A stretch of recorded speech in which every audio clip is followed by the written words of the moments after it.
Kembali lagi ke channel Rahmat Firdaus yang cadas. Kita akan bahas untuk yang part 3. Kemarin tadi saya sudah bicara tentang akad saham syariah. Sekarang kita akan tentang resiko investasi saham syariah di Indonesia. Setiap berinvestasi pasti ada risikonya ya teman-teman ya. Ingat itu, semakin tinggi keuntungan semakin tinggi risiko. Itu harus dipahami. Ya, resiko investasi saham syariah di Indonesia apa sih resikonya? Secara umum, resikonya dalam investasi saham ada dua macam resiko, yaitu yang pertama resiko unik dan kedua yaitu resiko pasar. Resiko unik adalah resiko yang dihubungkan dengan peristiwa-peristiwa unik dari suatu perusahaan tertentu. Resiko pasar adalah resiko yang dihubungkan dengan perubahan-perubahan di dalam pasar saham dan tidak dapat dihilangkan melalui diversifikasi seperti itu. Jadi ada resiko unik dan resiko pasar ya teman-teman ya. Seperti itu.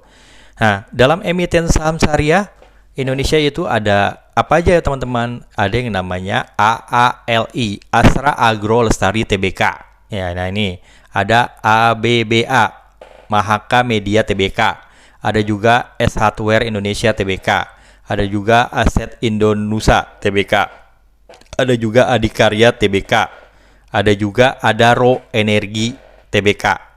Ada juga Anugrah Kagum Karya Utama Tbk. Ya, banyak sekali saham-saham syariah yang bisa teman-teman beli di sini. Saham-saham syariah ini yaitu dia.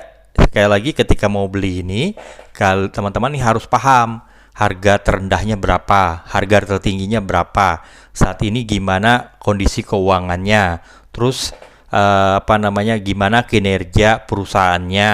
Terus juga teman-teman harus mengerti tentang perusahaan tersebut yang ingin diinvestasikan.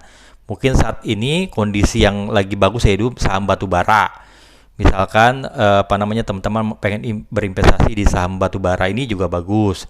Tapi ingat ya teman-teman, berinvestasi itu bukan berarti jangka pendek. Tentu ada strategi-strategi investasi yang harus teman-teman miliki.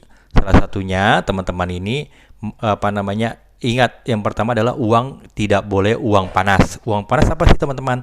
Uang di mana itu kebutuhan buat sehari-hari. Nah, itu jangan diganggu. Kalau misalkan sudah mengganggu kebutuhan sehari-hari, lebih baik teman-teman tidak usah berinvestasi. Jadi kalau ada uang lebih saja teman-teman untuk berinvestasi, ya. Dan juga teman-teman harus paham cara membaca saham, ya. Kalau saham itu sekali lagi kalau lagi turun teman-teman jangan dijual. Tapi kalau misalkan lagi bagus sahamnya, misalkan ada keuntungan, teman-teman boleh jual seperti itu. Jadi jangan sampai pada saat lagi turun teman-teman jual. Justru kalau lagi turun teman-teman top up. Nanti suatu saat dia akan naik lagi, ya. Karena saham itu unitnya tidak berubah teman-teman.